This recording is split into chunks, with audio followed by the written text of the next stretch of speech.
At Christmas dinner, I overheard my parents planning to move my sister's family into my $10 million condo for free. They thought I was just the quiet single sister with a boring computer job who would do whatever they asked. I stood silently behind the kitchen door, while my brother-in-law Kyle laughed and said, "Once we get the keys, we will change the locks. It is called squatter rights, and there is nothing she can do about it." I listened to my own mother agree to kick me out of my own home just to please my golden child sister. I did not scream. I did not flip the table. I simply smiled, walked back to my seat, and sent a text message that would ruin their lives within 48 hours. 90 missed calls later, they would learn that I am not just a pushover sister. I am the landlord, and their lease has just been terminated. Before I continue this story of how I evicted my entire toxic family without saying a word, let me know where you are watching from in the comments below. Please hit subscribe and like this video to find out how a simple text message destroyed their entire master plan. My name is Nia, and at 32 years old, I have mastered the art of becoming invisible. To the outside world, I am a ghost. To my family, I am a failure who stares at computer screens all day in a home office. They have no idea those screens generate $5 million a year through quantitative trading. They see my silence as weakness, but in my line of work, silence is where you make the most money. Last night was supposed to be a celebration. The air in my parents' house smelled of roasted turkey and expensive perfume. My mother Joyce sat at the head of the table, beaming at my younger sister Jasmine. Jasmine is 29 and has never kept a job for more than 6 months, yet she is the pride of the family. Sitting next to her was Kyle, her husband. Kyle is a white real estate agent who has not sold a house in 2 years but walks around like he owns Manhattan. I had excused myself to the kitchen to get more ice for my Pinot Noir. The heavy oak door was slightly cracked open, and that is when I heard my name. The voices were hushed but clear. Kyle was whispering with a tone of arrogance that made my skin crawl. "Do not worry about Naya, Mom. I checked the state laws. If we move in and stay for 30 days, we establish residency. It is a legal loophole. She cannot kick us out without a court order that takes months to process. By the time she figures it out, we will have legal possession." My blood ran cold. I expected my mother to defend me. I expected her to say that stealing her eldest daughter's home was wrong. Instead, my mother chuckled softly. "Good, she does not need all that space anyway. We will tell her she needs to move back home to the basement to help take care of Dad. It is time she made a sacrifice for this family." Jasmine laughed and added, "Finally, I deserve that skyline view more than she does. She does not even host parties." I stood there gripping the cold marble counter. My own family was plotting a hostile takeover of my life while eating the food I paid for. I took a deep breath, smoothed down my dress, and made a decision. I walked back to the dining table, sat down, and unlocked my phone under the napkin. I opened my encrypted messaging app and texted my lawyer 2 words: "Sell it." They wanted my house so badly, well, they were about to find out exactly what happens when you try to steal from a shark. I returned to the dining room and slid back into my seat just as Jasmine was launching into her rehearsed speech. She poked at her glazed ham with a fork and let out a dramatic sigh that was loud enough for the neighbors to hear. "It is just so hard right now," she said, looking directly at our mother while ignoring me completely. "Little Leo is starting to crawl and our 2-bedroom rental feels like a shoebox. Yesterday, he bumped his head on the coffee table because there is simply no room for him to explore. I feel like such a bad mother keeping him trapped in there." My mother Joyce immediately reached over to pat Jasmine's hand, cooing sympathetically. "Oh, honey, you are a wonderful mother. It is not your fault the economy is tough. You just need a lucky break." That was my cue to offer help, but I remained silent and took a slow sip of my wine. The silence made Kyle uncomfortable. He cleared his throat and decided to switch tactics from pity to professional advice. He leaned back in his chair, swirling his cheap red wine like he was a sommelier at a Michelin star restaurant. "Listen, Nia, let us be real for a second. I have been looking at the market trends, and frankly, you are sitting on a dead asset. He pointed his fork at me as if he were lecturing a child. That penthouse of yours is $10 million of stagnant capital. You are single. You work from home. You do not need 5,000 square feet. It is frankly irresponsible financial management. I almost choked on my drink. Here was a man who had to borrow money from my father last month to fix his transmission, trying to lecture me on asset management. I control algorithms that trade millions of dollars in microseconds, but to Kyle, I was just a girl who got lucky with a crypto boom or a lottery ticket. He continued his lecture with growing confidence. Real estate is about utilization, Nia. I just closed a deal on a split level in the suburbs for $200,000. It was a complex negotiation, but I got it done because I understand value. If you let me and Jasmine take over the penthouse management, we could maintain the property value for you. I decided to play the part of the clueless sister to see how far he would go. I widened my eyes and put on my best confused face. Wow, Kyle, that sounds really complicated. So you think living there would help the investment? Kyle smirked and exchanged a quick, victorious glance with Jasmine. Exactly, Nia. A lived-in home is a happy home.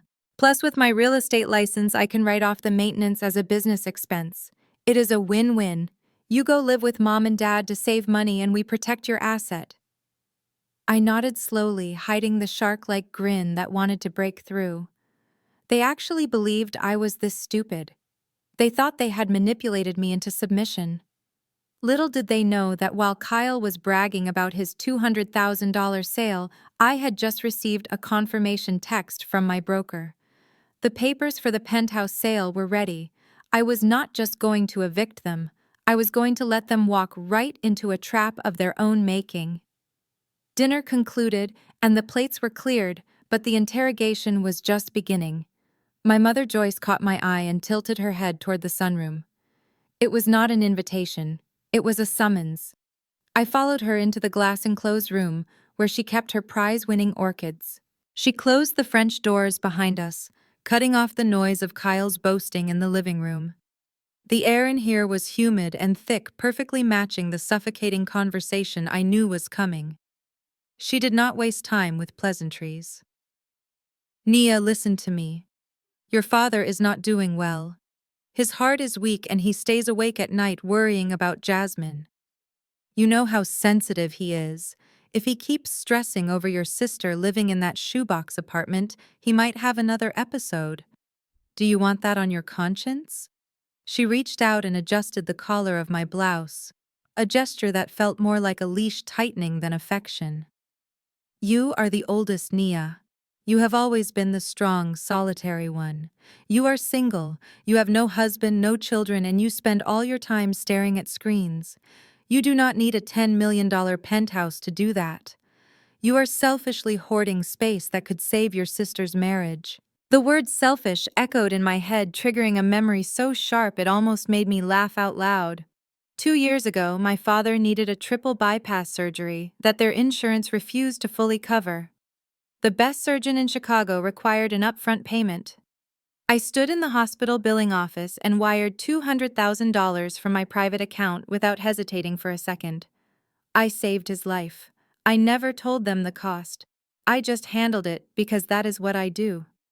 When he came home from the hospital, Jasmine stopped by with a $50 shirt she bought from a clearance rack.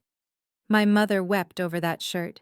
She paraded it around, telling every aunt and cousin how thoughtful and generous Jasmine was. They framed me as the cold, distant daughter who just stood in the corner while Jasmine was the angel who brought gifts. I paid for the beating heart inside his chest, and they thanked Jasmine for the shirt covering it. Back in the sunroom, my mother's voice pulled me out of the past. So here is the plan. You will move back home with us. The basement is finished, and it is perfectly adequate for a single woman. You give the penthouse keys to Kyle and Jasmine for a few years until they get on their feet. It is the only way to keep this family together. She smiled that tight matriarchal smile that demanded submission. She thought she was offering me a compromise. In reality, she was offering me the final reason I needed to burn this bridge to the ground. I looked at her and realized she did not see a daughter. She saw an insurance policy she could cash in whenever her golden child needed a payout. I drove home in silence with the city lights of Chicago blurring past my window. My penthouse was supposed to be my fortress, the one place where I did not have to play the role of the dutiful, obedient daughter. But as I stepped out of the private elevator into my foyer, I felt a strange chill that had nothing to do with the air conditioning. It was the sinking realization that my sanctuary had been violated long before the dinner conversation took place.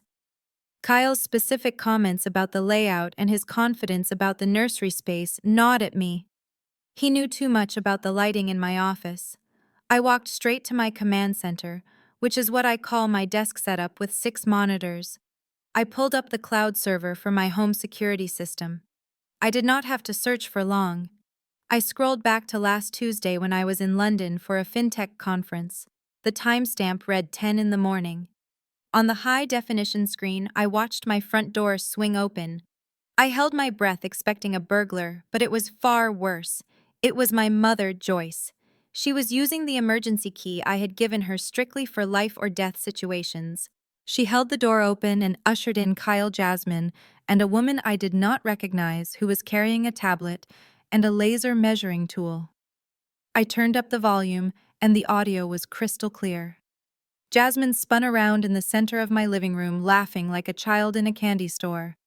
"I cannot believe she actually bought this ugly gray sofa," she said, kicking the leg of my $40,000 Italian sectional. "We are definitely getting rid of this first. It is too cold and modern. We need something beige and comfortable for the baby." I watched in silent fury as the stranger began measuring my windows. Kyle was standing by the wall that displayed my original Basquiat painting. He waved his hand dismissively at the art. "We can knock this wall down to open up the flow," he said with the authority of a man who owned the place. "This wall is non-load-bearing. We can turn this whole area into a play zone for Leo." Then they walked into my office, my sacred workspace where I built my empire. Jasmine picked up a framed photo of me receiving my master's degree, looked at it with a sneer, and placed it face down on the desk. "This room has the best morning light," she announced. "It will make a perfect nursery. We just need to paint over this depressing blue color." My mother stood there nodding along like a bobblehead. "Do whatever you want, sweetie," she told Jasmine. "Nia will not mind. She is never here anyway, and she has no taste in interior design. This place needs a family touch." I paused the video on my mother's smiling face. My hands were not shaking. They were perfectly still on the keyboard. This happened 7 days ago. They had spent a week smiling in my face while plotting to erase my existence from my own home. They were not asking for a favor. They had already moved in mentally. They had measured my windows for drapes and planned the demolition of my walls while I was halfway across the world, earning the money to pay the mortgage. Any lingering guilt I felt about selling the apartment evaporated instantly.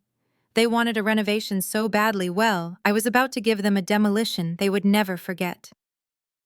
The digital clock on my trading monitors read 7 in the evening when my phone began to vibrate against the mahogany desk. The screen displayed the name Otis. It was a FaceTime request from my father. I took a deep, steadying breath and accepted the call, adjusting my expression from a ruthless trader to a submissive daughter. My father's face filled the screen. He was sitting in his leather recliner, the one he claimed was the throne of the household. He did not waste time with small talk or ask how I was doing. He simply cleared his throat and looked at me with that stern gaze he used to use when I brought home a B on a report card. "Nia, we need to formalize the arrangement," he said, his voice booming through my high-quality speakers. "Your mother and I have been discussing the logistics, and we have decided that waiting is not an option. Jasmine is stressed in that small apartment, and stress is bad for the baby. Therefore, we are setting a hard deadline. By January 2nd, we expect you to be fully moved out of the penthouse and settled into the basement here." I remained silent, letting him dig the hole deeper. He took my silence for hesitation, and his brow furrowed. "Listen to me, Nia. This is not a suggestion. This is a directive. You are the eldest child, and it is your duty to make sacrifices for the stability of this family. You are alone. You do not need luxury. Your sister has a family to raise. We have already cleared out the boxes in the basement. It is warm and dry, and frankly, it is more than enough for someone with your limited needs. Then came the final insult. Regarding the property itself, he continued looking down at a piece of paper in his lap. You will hand over the master keys and the access codes to Kyle on New Year's Day. He will take over the property management immediately. He has big plans to optimize the space, and I do not want you interfering with his vision. Do you understand me? I felt a surge of bile rise in my throat. He was evicting me from the home I bought with my own money and ordering me to hand it over to a man who could not even pay his own car note. But I knew that if I fought back now, they would dig in their heels. They might even try to legally block a sale if they found out. I had to make them believe they had won. I pinched the skin on my thigh hard under the desk to force tears into my eyes. I lowered my head so he could only see the top of my hair. Yes, Daddy, I whispered, letting my voice crack perfectly. I understand. You are right. I have been selfish. I will have everything ready for Kyle by the 1st. I just want the family to be happy. My father nodded, visibly relaxing. His chest puffed out with the pride of a patriarch who had successfully exerted his dominance. Good girl, Nia. I knew you would do the right thing eventually. We will see you on the 1st. Do not be late. The screen went black as the call ended. I sat there for a moment in the silence of my multi-million-dollar apartment. I wiped the fake tear from my cheek and instantly returned to my trading terminal. They thought I was packing boxes to move into a damp basement. In reality, I was opening a new tab to confirm the wire transfer instructions for the sale. January 2nd was indeed going to be a memorable day, but not because I was moving out. It was because they were going to walk into an empty house that belonged to a corporation that takes no prisoners. The trap was set, and they had just walked right into the center of it. The moment the screen went black, the submissive daughter vanished completely. I stood up and walked down the hallway to my real sanctuary. It was not a bedroom or a nursery. It was a climate-controlled server room that doubled as my office. 6 high-definition monitors hummed with market data, bathing the room in a cool blue light. This was where I made my millions, and this was where I would execute my revenge. I sat down in my ergonomic chair and pulled up a contact on my encrypted phone. It was not a family member or a friend. It was Julian, the head of ultra-high net worth acquisitions for a private brokerage firm. He answered on the first ring, knowing that I never called unless money was moving. Julian, I said, keeping my voice devoid of emotion. I am ready to sell. Do you remember that unsolicited offer from the Sovereign Wealth Fund? The one representing the consortium from Qatar? Julian paused on the other end. The silence was heavy. You mean the offer you rejected 3 times because you said this was your forever home? Yes, that one, I replied. I want you to call their representative immediately. Tell them I accept the $12 million valuation, full cash offer, no contingencies, and I am selling it fully furnished. Everything stays. I could hear Julian typing furiously in the background. Nia, are you in trouble? This is a fire sale timeline. These buyers are aggressive. They are known for being legally ruthless. Once they own a property, they have zero tolerance for delays or occupants. Their legal team is sharper than a guillotine. That is exactly why I chose them, Julian, I said, staring at the live feed of the city skyline. I want a 7-day close. The deal needs to be signed, sealed, and funded by December 31st. But here is the most important clause. Vacant possession is to be granted at exactly 1 minute past midnight on January 1st. Julian whistled low. That is incredibly tight, Nia. Why the rush? I leaned back in my chair watching a complex algorithm execute a trade. Let us just say I am downsizing. I want to start the new year with a clean slate. Just make sure the contract explicitly states that the new owners have full authority to remove any unauthorized occupants immediately upon possession. I do not want to be involved in the eviction process. Understood, Julian said, his professional tone returning. I will draft the papers tonight. The fund managers are going to be ecstatic. They have been trying to acquire a foothold in this building for years. I hung up the phone and watched the city lights flicker below. My parents wanted me to hand over my keys to Kyle. They wanted me to surrender my hard-earned success to a man who mocked me. Well, I was handing the keys over all right, but I was handing them to a multi-billion-dollar international conglomerate with a private security team that made the local police look like mall cops. My family thought they were moving into a free mansion. In reality, they were about to break into a fortress owned by one of the most powerful financial entities on the planet. I tapped a key on my keyboard and authorized the electronic signature request that just popped up in my inbox. The nuclear option was launched. There was no turning back now. The next morning, I pulled into my parents' driveway wearing an old gray sweater and no makeup. I had to sell the image of the defeated daughter who had finally seen the error of her ways. The moment I walked through the front door, the atmosphere in the living room shifted from tension to smug satisfaction. They were all there, waiting like a panel of judges, ready to accept a guilty plea. My father sat in his recliner with his arms crossed, and my mother was sipping tea on the floral sofa. Kyle and Jasmine were huddled over a laptop, probably looking at furniture catalogs for a house they did not own. I kept my head down and walked to the center of the room. I took a deep breath and let my shoulders slump forward.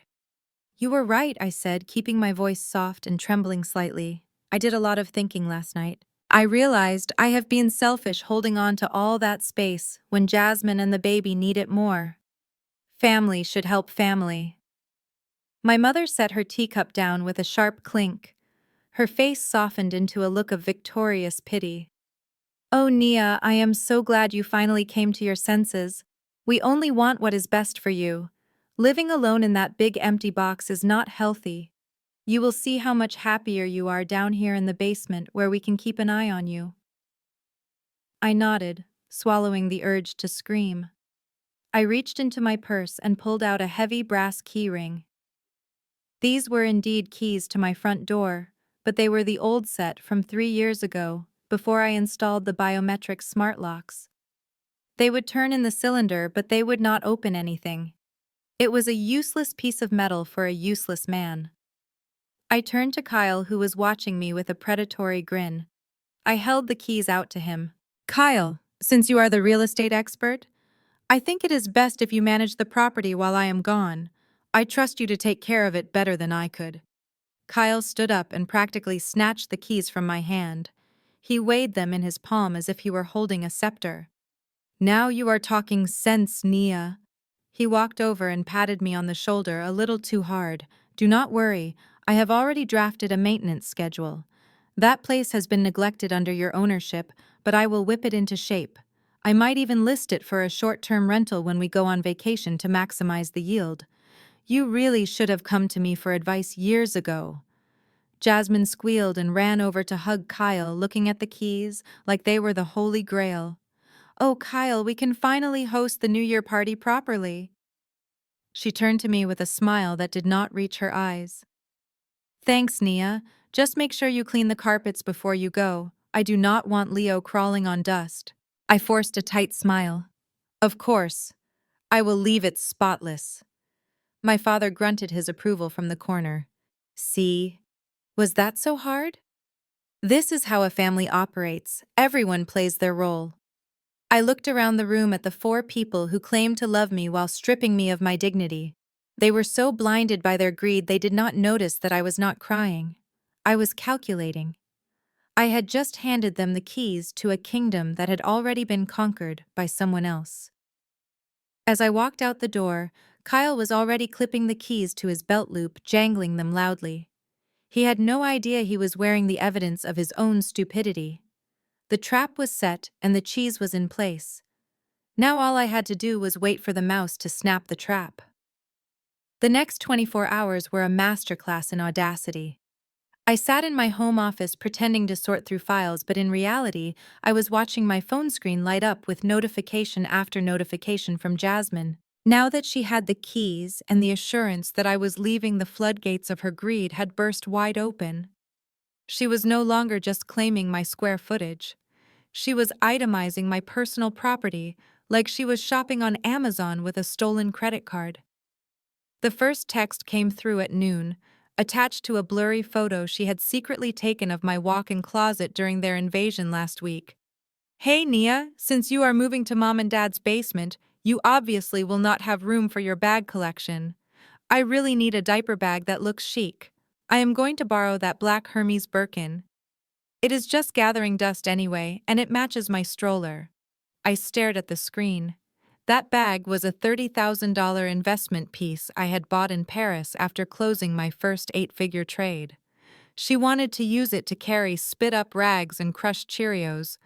Before I could even process the insult, a second text bubbled up. Also, Kyle was asking about the sound system in the living room. He says those Bang & Olufsen speakers are too complex for you to uninstall, and he does not want holes in the walls. Just leave them. He wants to listen to his jazz collection when we entertain. The entitlement was so thick I could practically taste it. They were stripping me for parts. In their minds, I was already a corpse, and they were the vultures picking the bones clean. They did not just want my home. They wanted my lifestyle. They wanted to cosplay as rich, successful people using the trophies of my hard work. I typed out a reply, my fingers flying across the glass screen. "Sure, Jasmine. You are right. I do not need any of it where I am going. I will leave the bags, the shoes, and the sound system. I am only taking my clothes and my laptop. Consider it a housewarming gift." I hit send and watched the read receipt appear, instantly followed by a string of heart emojis and a text that said, "You are the best sister ever." Finally, I set the phone down and let out a dry, dark laugh. She had no idea how true my text actually was. I really was leaving everything behind, but not for her. The contract with the investment fund was explicit. The sale included all fixtures, furnishings, and decor. The price tag of $12 million covered every fork, every speaker, and every designer bag in that closet. I could not take them even if I wanted to. By telling Jasmine she could have them, I was setting her up for a devastating collision with reality. When the new owners arrived, they would have a legal bill of sale listing every single item she was drooling over. If she tried to walk out the door with that Birkin bag, she would not just be evicted. She would be arrested for grand larceny. I leaned back in my chair and took a sip of water. "Enjoy the fantasy while it lasts, little sister. The reality check is coming express delivery." Later that evening, Kyle held court at a downtown gastropub frequented by mid-tier real estate agents. The air smelled of truffle fries and desperation, but tonight, Kyle smelled like victory. He was surrounded by three of his college buddies, guys who wore similar blue suits and shared his inflated sense of self-importance. Kyle signaled the waitress for another round of expensive IPAs on his credit card, of course.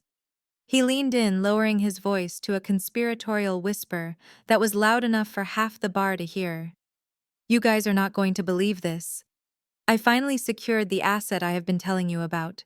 The penthouse on the 51st floor. The one with the 360-degree view of the lake." One of his friends looked skeptical. "No way, man. That is the Blackwood building. You told us your sister-in-law owns that.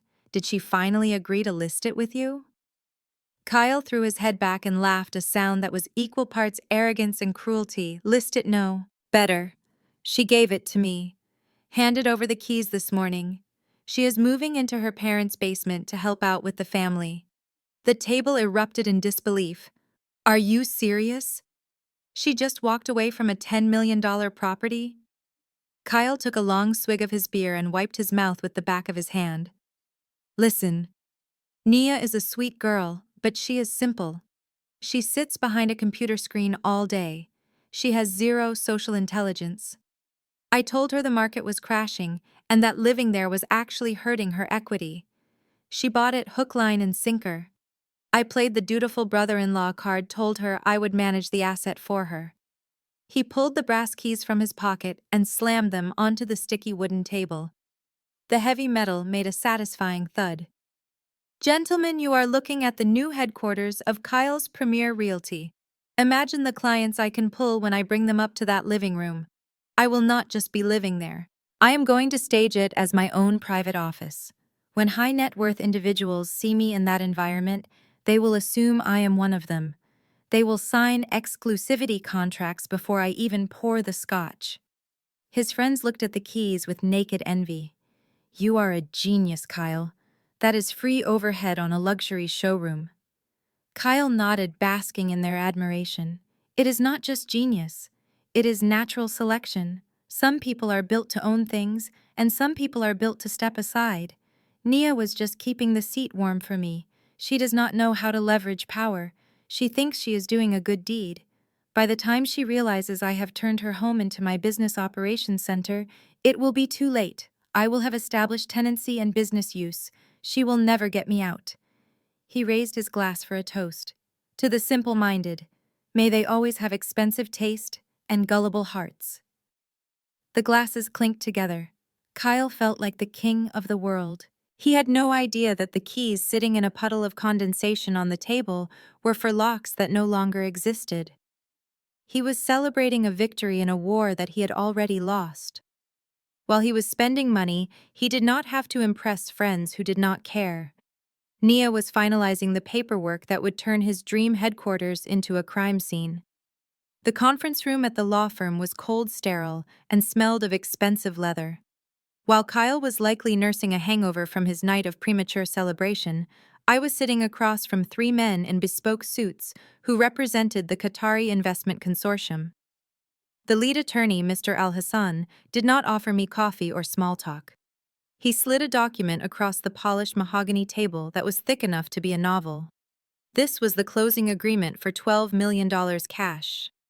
Mr. Al-Hassan adjusted his gold-rimmed glasses and tapped a specific paragraph on page 42. Williams, before you sign, we need to be absolutely clear about the possession clause. Our clients are acquiring this asset for high-level diplomatic use. We require absolute vacancy. I leaned forward and looked him in the eye. I understand completely. I will be fully moved out by tomorrow night. The unit will be empty. Mr. Al-Hassan nodded, but his expression remained severe. It is not just about you moving out. He turned the page to highlight a section in bold text. At exactly 1 minute past midnight on January 1st, ownership transfers to the consortium. At that precise moment, our private security detail will secure the perimeter. They are authorized to detain and remove any unauthorized persons found on the premises. We will press immediate criminal trespassing charges against anyone who does not have diplomatic clearance. There will be no warnings and no civil disputes. This will be a police matter. Do you understand the gravity of this? A small, satisfied smile tugged at the corner of my mouth. I thought about Kyle strutting around with his useless keys. I thought about Jasmine planning her nursery. They believed they were moving into a family home. In reality, they were about to break into a fortress protected by international corporate law. I understand perfectly, I said, picking up the heavy fountain pen. In fact, I am counting on it. I signed my name on the dotted line. The scratch of the pen against the paper was the only sound in the room. With each loop of my signature, I felt a weight lifting off my chest. I was not just selling a condo, I was signing a death warrant for my family's entitlement. I pushed the papers back across the table. Mr. Al-Hassan checked the signature and finally cracked a thin, professional smile. Excellent. The funds have already been wired to your offshore account. Pleasure doing business with you, Ms. Williams. I stood up and shook his hand. The pleasure is all mine. I walked out of that glass office with $12 million in the bank and a ticking time bomb waiting for my brother-in-law. The countdown had officially begun. While I was finalizing the sale of the Century, Jasmine and Kyle were busy destroying their own safety net. I found out later through a series of manic Instagram stories that Jasmine posted throughout the day. She was filming herself in her cramped living room, surrounded by garbage bags and half-empty boxes.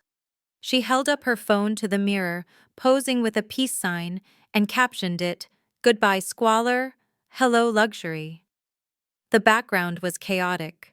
Instead of carefully packing their belongings, they were indiscriminately tossing things into a dumpster rental they had parked on the street. In one video, Kyle was dragging their perfectly functional sofa out the front door. He looked at the camera and laughed, saying, We do not need this particle board trash anymore. We are upgrading to real leather, baby. He shoved the couch over the railing and let it crash onto the sidewalk below, shattering the frame. They were not just moving, they were purging their old life with a level of arrogance that was terrifying to watch. They were treating their own possessions like garbage because they believed they were about to inherit my kingdom. Then came the pièce de résistance. Jasmine posted a screenshot of an email she had just sent to their current landlord. The subject line read, "Lease termination effective immediately." She had written a scathing message telling him that they were moving on to bigger and better things, and that he could keep the security deposit because they did not need his pocket change. She effectively paid a penalty to be homeless. They had voluntarily severed the only legal tie they had to a roof over their heads. I watched these updates from my office with a mixture of disbelief and dark amusement. It was like watching someone saw off the branch they were sitting on while bragging about how they were learning to fly. They were so intoxicated by the idea of living in my penthouse that they did not stop to think about a backup plan. They were burning the boats before they even reached the shore. Jasmine sent me a text a few minutes later. "Hey sis, just wanted to let you know we are all packed up. We threw away most of our old junk, so the penthouse better be ready for us. Do not forget to leave the Wi-Fi password on the fridge." I stared at the message. They had no furniture. They had no lease. And in 48 hours, they would have no sister to bail them out. They were walking towards a cliff edge, blindfolded and sprinting. I typed back a single thumbs-up emoji. It was the only response I could manage without revealing the absolute catastrophe that was heading their way. They were high on greed, and the crash was going to be fatal. The night of December 30th was surreal. My parents insisted on hosting a family dinner which they branded as a farewell party for me. In reality, it was a premature victory lap for Jasmine and Kyle. The dining room table was set with the good china, and my mother had roasted a prime rib. They were treating this like a coronation. Jasmine sat at the head of the table, a spot usually reserved for my father, beaming like she had just won a Nobel Prize. Kyle was pouring expensive wine that I am 90% sure they stole from my wine cellar during their unauthorized visit last week. The conversation revolved entirely around their plans for my home. Kyle was loudly explaining to my father how he intended to convert my library into a man cave with a pool table. Jasmine was discussing which of my rugs she would throw away because they did not match her aura. I sat there cutting my meat into tiny precision squares, pretending to be the submissive daughter they wanted to see. I nodded at the right times and forced a smile when they made jokes about how much happier I would be living a simple life. Then came the moment that perfectly encapsulated my place in this family. My mother Joyce stood up, tapping her glass with a spoon. "Nia, we know this is a big change for you moving back home at your age, but we want you to know we support you. We found this in the attic and thought it would be perfect for your move." She reached behind the credenza and pulled out a suitcase. It was not a new piece of luggage. It was a battered tweed suitcase from the 80s with a broken handle and a zipper that was barely holding together. It smelled of mothballs and neglect. I stared at the object. They were taking my $12 million sanctuary and giving me literal garbage in return. My mother pushed it toward me with a benevolent smile. "It is sturdy," she said. "Oh, and when you get down to the basement tonight, you might want to do a deep clean. There are some spider webs in the corners and the floor is a bit gritty. We have not been down there in years. Make sure it is spotless before you unpack. We do not want you tracking dust upstairs." Jasmine giggled. "Yeah, Naya, do not be messy. You know how Mom hates dirt." I reached out and took the suitcase. The handle felt rough against my palm. This was their vision of my future. A middle-aged woman living in a dirty basement scrubbing floors while they lived like royalty in the sky. It was the ultimate humiliation, but it was also the ultimate fuel. "Thank you, Mom," I said, my voice steady. "This is exactly what I deserve." I stood up and grabbed the handle of the decrepit suitcase. "I am going to head over to the apartment now to finish packing. I want everything to be ready for you guys." My father nodded. barely looking up from his steak. Good. Make sure you leave the keys on the counter. We will be there first thing in the morning on the 2nd. I walked out of that house into the freezing December wind, dragging the empty, broken suitcase behind me. The cold air bit at my cheeks, but I felt hot with anticipation. They thought I was going to pack my life into that trash. They had no idea that I was about to execute the most precise disappearance act in history. The party was over, and the hangover was going to be lethal.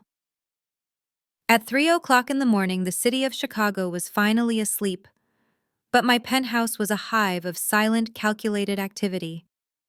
I had hired a specialized relocation service known in high-net-worth circles as the Ghosts. These were not your average movers with beer bellies and loud tape guns. This was a tactical team of 6 professionals dressed in black from head to toe, wearing soft-soled tactical boots to ensure absolute silence on the marble floors. They arrived in unmarked matte black vans that slipped into the service loading dock unnoticed by the sleeping concierge. I stood in the center of the living room, sipping a double espresso, watching them work. It was like watching a ballet performed by cat burglars. They moved with military precision. Their instructions were clear and uncompromising. Extract only personal effects documents and digital hardware. Leave everything else. They wrapped my clothing in silk paper and placed them into waterproof crates. My server racks containing the proprietary trading algorithms that built this fortune were disconnected and crated with extreme care. These hard drives were the only things in this apartment that truly mattered to me. As the hours ticked by, the apartment began to undergo a terrifying transformation. It was losing its soul.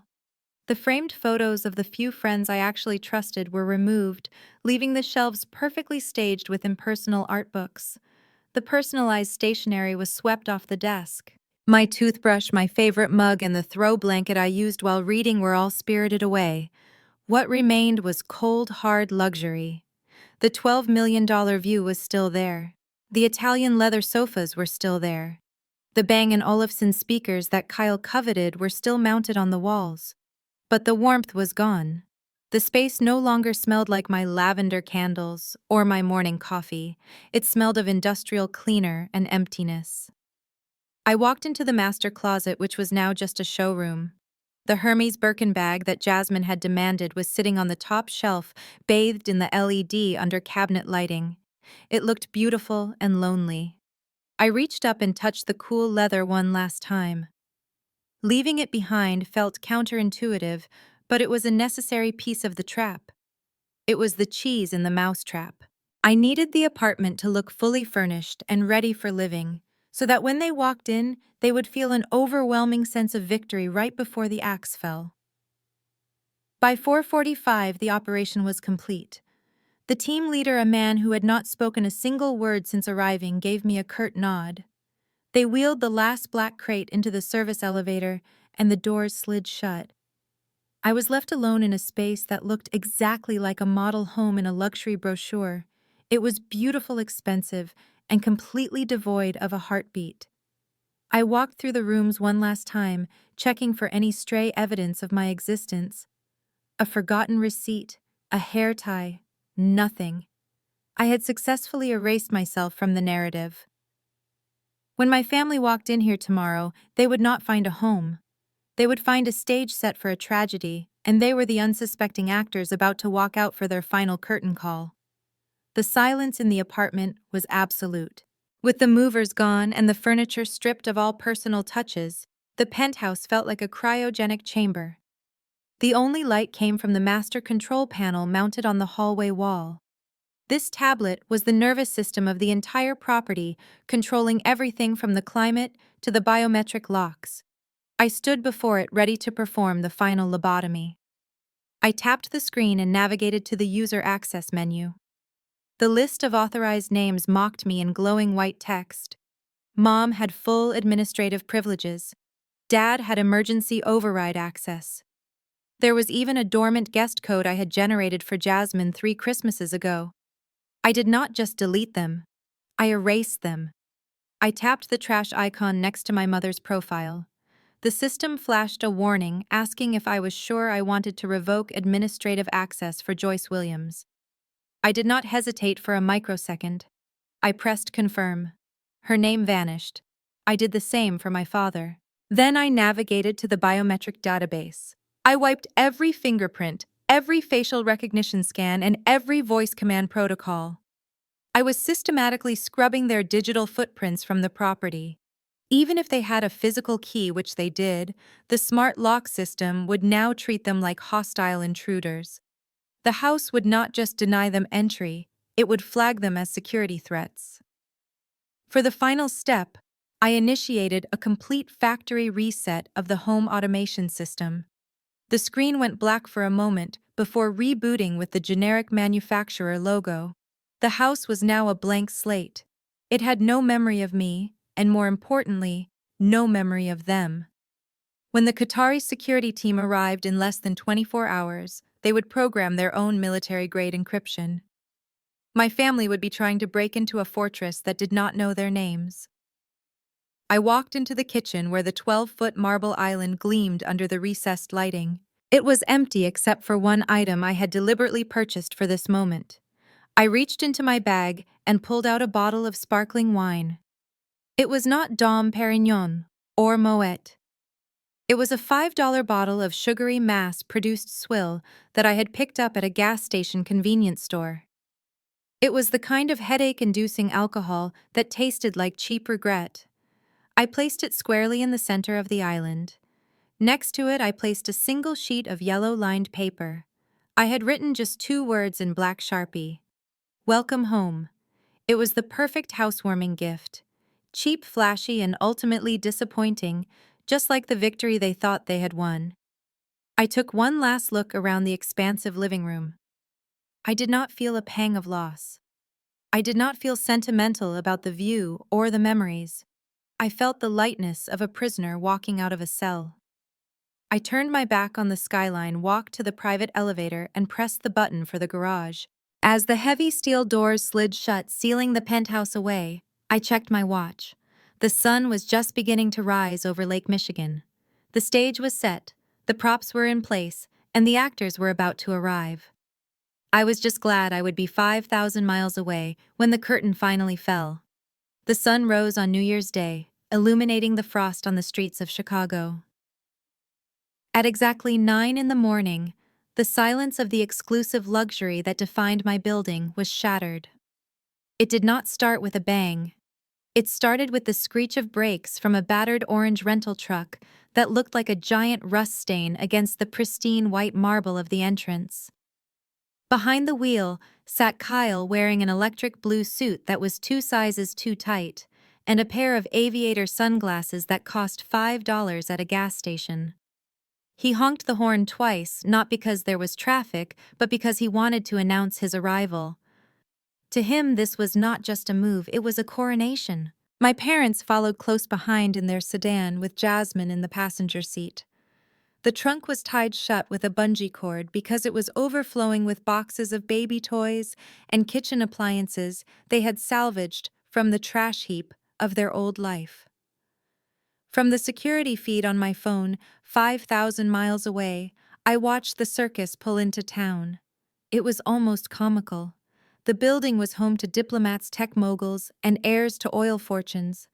And here was my family looking like the Beverly Hillbillies, but with none of the charm and all of the entitlement.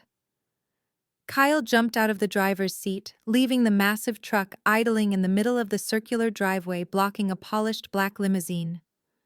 The head valet, a man named Arthur who had worked there for 20 years, stepped forward with a polite but confused expression. "Sir, you cannot park a commercial vehicle here. The loading dock is around the back on Wabash Avenue." Kyle laughed a loud barking sound that echoed off the glass facade. He walked right up to Arthur and tossed the keys to the rental truck at him. Arthur was so startled he let them hit his chest and fall to the ground. Kyle did not even look down. "Park it for me, Chief," Kyle said, snapping his fingers. "And get a team to start unloading the back. Be careful with the leather recliner. It is vintage. I am the new owner of the penthouse on 51. The name is Kyle, but you can call me Mr. Sterling." Arthur looked down at the keys on the pavement and then back at Kyle. His face remained impassive, but I knew that look. It was the look of a man who knew exactly who owned every square inch of this building, and Kyle was not on the list. "I am afraid I do not have a Mr. Sterling on the registry, sir," Arthur said calmly, ignoring the keys on the ground. "And we do not provide unloading services for rentals. You need to move this vehicle immediately." Kyle stepped closer, invading the valet's personal space. "Listen to me, Grandpa. Nia Williams transferred this property to me. I have the keys right here." He patted his pocket. "Now stop wasting my time and get my stuff upstairs before I have you fired. I want the nursery set up before lunch." Jasmine climbed out of the car, holding little Leo on her hip. She was wearing a white fur coat that I recognized as a knockoff she bought online. She waved at the doorman like she was royalty greeting her subjects. "Come on, Kyle, do not argue with the help. Let us just go up and let them figure it out." Kyle sneered at Arthur one last time. "You heard the lady. Figure it out." He stepped over the truck keys, leaving them on the asphalt, and marched toward the revolving glass doors with my parents and Jasmine trailing behind him like a flock of confused geese. They walked with their chins high, completely unaware that they were marching directly into a buzzsaw. They thought the resistance from the valet was just bad service. They had no idea it was the first warning shot of a war they had already lost. The elevator doors slid shut, sealing my family inside a box of gold-plated steel and mirrors. It was a tight squeeze. My father was complaining about the air conditioning while Jasmine was trying to shush a crying Leo who was clearly overheating in his snowsuit. Kyle stood by the control panel, assuming the posture of a captain steering a ship. He pulled the keycard from his pocket with a flourish, twirling it between his fingers before pressing it against the sensor. He reached for the button marked Penthouse, waiting for it to light up and whisk them away to their new life of unearned luxury. Nothing happened. A harsh electronic buzz filled the small space, followed by a flashing red light on the panel. "Access denied." Kyle frowned. "That is weird," he muttered. He wiped the card on his polyester jacket, thinking it was just a smudge, and swiped it again. This time he did it slower, as if explaining the process to the machine. Buzz, red light, access denied. The elevator remained stationary on the ground floor. The silence in the car began to shift from anticipation to annoyance. My mother adjusted her fur collar and sighed loudly. "Kyle, stop playing around.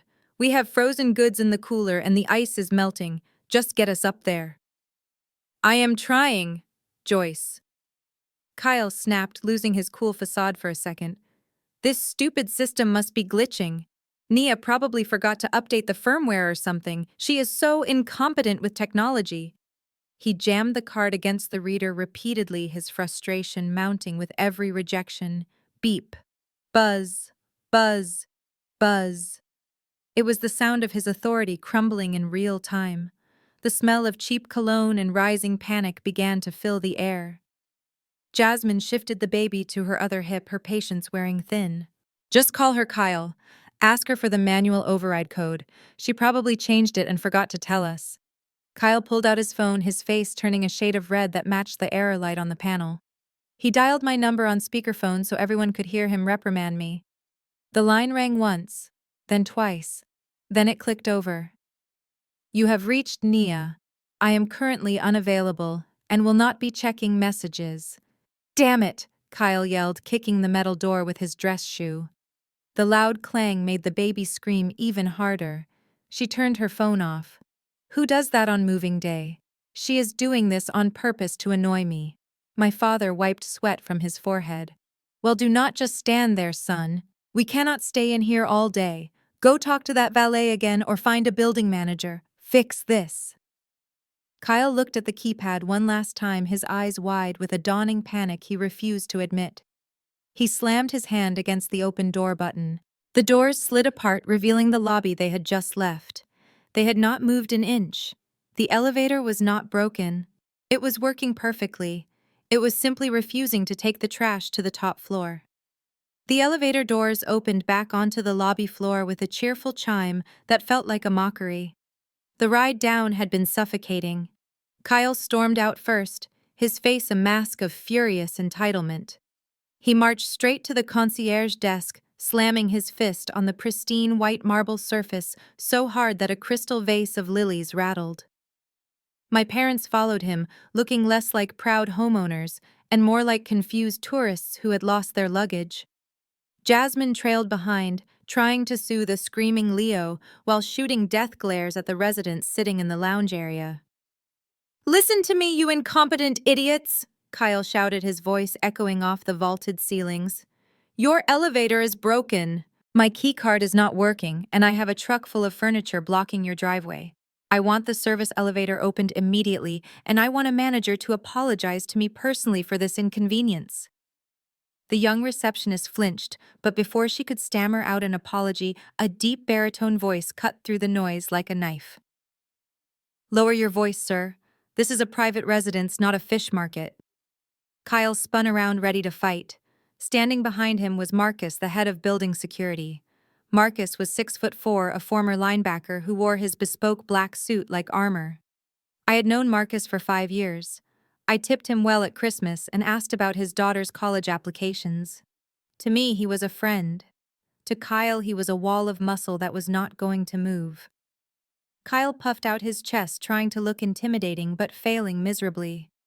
"Do not tell me what to do. I am Mr. Sterling, the owner of the penthouse on 51. I demand you fix my access card right now." Marcus did not blink. He stepped forward, his hands clasped calmly behind his back. "Mr. Sterling, I am afraid there has been a misunderstanding. You are not the owner of the penthouse. In fact, according to our updated registry as of midnight last night, there is no resident named Nia Williams in this building anymore." My mother gasped, clutching her pearls. "What are you talking about?" "Of course she lives here. She is my daughter. She gave us the keys yesterday." Marcus turned his gaze to my mother. His expression was polite but devoid of warmth. "Mom, I do not know what personal arrangements you had, but legally speaking, Unit 5001 was sold. The transaction closed yesterday. The new ownership is a corporate entity, and they have strictly explicitly instructed us that the unit is to remain vacant for security sweeps." Kyle let out a harsh, incredulous laugh. "That is a lie. Nia is playing a prank. Look, I have the keys." He shoved the brass keyring into Marcus' face. "See? These are the keys to the front door." Marcus looked down at the old brass keys with pity. "Sir, the penthouse has been equipped with biometric scanners for 3 years. Those keys would not open a janitor closet in this building. You are currently trespassing on private property and disrupting the peace. I suggest you take your family and your truck and leave before I am forced to escalate this situation." The lobby went silent. The other residents lowered their newspapers to watch the show. For the first time, the reality of the situation began to crack through Kyle's arrogance. He looked at the useless metal in his hand, then back at the stone-faced security chief. He realized he was holding the physical proof of his own gullibility, but his ego was too big to let him back down. He made the fatal mistake of doubling down on his delusion. My mother Joyce looked as if she had been slapped across the face. She stepped out from behind Kyle, her hands trembling so violently that her designer purse slipped from her shoulder and hit the marble floor. She did not even look down to pick it up. Her eyes were bulging, almost popping out of her head as she screamed at the head of security. "Sold? What do you mean sold? That is impossible. That is my daughter's apartment. She was just at our house yesterday. She gave us the keys. She promised to lend it to her sister for the baby." "You are lying. Check your computer again." Marcus did not flinch at her screeching tone. He simply tapped the tablet he was holding and turned the screen around so she could see the official property record. "Ma'am, I assure you I do not make mistakes regarding the registry of this building. As you can see right here, the title was transferred to the Qatari Sovereign Investment Group at 11:59 last night. Nia Williams is no longer a resident here. She has vacated the premises." My father Otis stumbled forward, clutching his chest. His face had turned a sickly shade of gray. "But we sold our furniture." He stammered, his voice weak and confused. "We gave up the lease on Jasmine's apartment. We have nowhere to go. She cannot just sell it without telling us. We are her parents." While my parents were spiraling into a panic attack, Kyle decided to play his final card. He whipped out his cracked iPhone and frantically scrolled through his messages until he found the last conversation with me. He shoved the screen within an inch of Marcus's nose.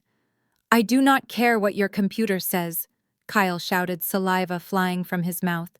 "This right here is a binding verbal contract. Look, I told her we were moving in, and she sent a thumbs up emoji. In the state of Illinois, that constitutes an agreement of tenancy. She acknowledged our occupancy. That makes us tenants, and you cannot lock tenants out without a 30-day eviction notice. I know the law, buddy. I am in real estate." Marcus looked down at the phone screen with an expression of absolute disdain. He did not even touch the device. "Sir, you are showing me a cartoon thumb. That is not a lease. That is not a deed.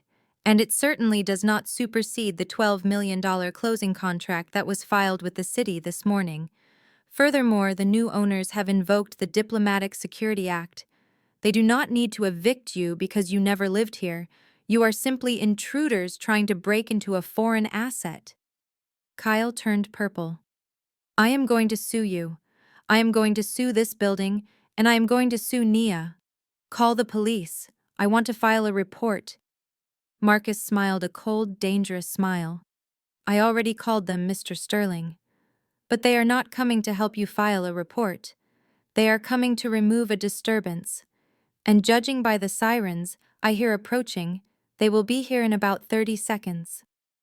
For the first time, the reality of the situation pierced through my mother's delusion. She looked at the pile of boxes on the truck outside, then at the crying baby, and finally at the stoic security guard. The realization hit her like a physical blow. They were homeless. They were humiliated. And the daughter they had treated like a servant had just checkmated them from 5,000 miles away. The revolving doors spun slowly, and the atmosphere in the lobby shifted instantly from chaotic to clinical. 2 police officers entered first, their hands resting near their belts, followed closely by a man who looked like he owned the entire city block. It was Mr. Al-Hassan, the attorney I had met yesterday, flanked by 2 more private security contractors who were twice the size of Marcus. He didn't look at my screaming mother or my red-faced brother-in-law. He looked at the scene with the detached annoyance of someone finding a stain on an expensive rug. "Officer, these are the individuals attempted to breach the perimeter," Marcus said, stepping aside to let the law take over. Kyle, seeing the police, immediately tried to spin the narrative. He smoothed down his cheap blue suit and stepped forward, putting on his best salesman smile. "Officers, thank God you are here. I am the victim. These people are denying me access to my property. I have a truck full of furniture outside and a verbal contract with the previous owner." Mr. Al-Hassan stepped forward, cutting Kyle off with a voice as sharp as a razor. "Officer, my name is Malik Al-Hassan, representing the Qatari Sovereign Investment Consortium. We are the sole legal owners of Penthouse 5001 as of midnight last night." He opened a leather portfolio and produced a deed stamped with the official city seal. "Here is the title transfer, the bill of sale, and the vacancy affidavit signed by the seller, Ms. Nia Williams. These individuals have absolutely no claim to this property." The police officer took the documents, scanning them quickly. He looked from the crisp, notarized legal papers to Kyle's sweaty face and the screenshot of the thumbs-up emoji he was still holding. "Sir," the officer said to Kyle, his voice dropping an octave, "do you have a lease, a deed, a utility bill in your name?" "No, but she said—" Kyle stammered, pointing at the phone. The officer shook his head. "Verbal agreements don't supersede a title deed, son. And right now, the owner of this building is telling me you are trespassing." Mr. Al-Hassan adjusted his cuffs. "We are not just alleging trespassing, officer. This is a diplomatic asset. Attempted forced entry into a property owned by a foreign sovereign entity is a serious offense. We are prepared to press charges for criminal trespassing, disturbance of the peace, and harassment of our security staff. We want them removed. Now." My mother let out a strangled sob. "Criminal charges." We are a respectable family. My husband is a deacon. We just wanted to move in. Mr. Al-Hassan finally looked at her. Madam, you are trying to move into a $12 million residence that does not belong to you. In the eyes of the law, that is not moving in. That is a home invasion. Kyle looked around, desperate for an ally, but the walls were closing in. The reality of the situation was finally piercing his thick skull. He wasn't arguing with a sister-in-law he could bully. He was arguing with a multinational corporation backed by the full force of the Chicago Police Department. And for the first time in his life, he looked small. The air in the lobby was thick with tension, but for Kyle Sterling it was thick with the smoke of his burning ego. He looked from the calm face of Mr. Al-Hassan to the stony expression of the police officer, and something inside him snapped. He was a white man in a bespoke suit. He was a real estate expert. He was the golden son-in-law. He was not someone who got told no by a security guard and a piece of paper. The humiliation was too much to process. His face turned a dangerous shade of crimson, and the veins in his neck bulged against his tight collar. "You are all in on it," Kyle screamed, his voice cracking.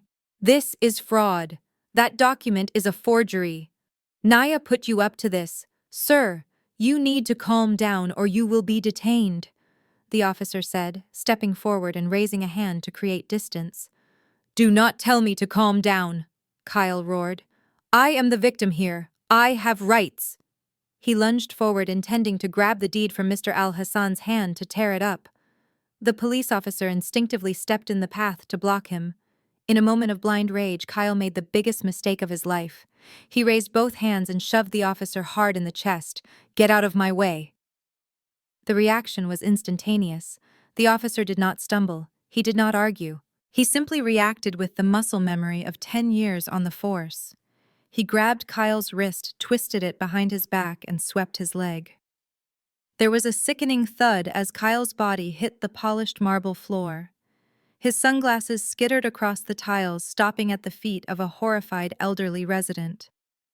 Before Kyle could even draw a breath to scream, the officer had his knee pressed firmly into the small of Kyle's back.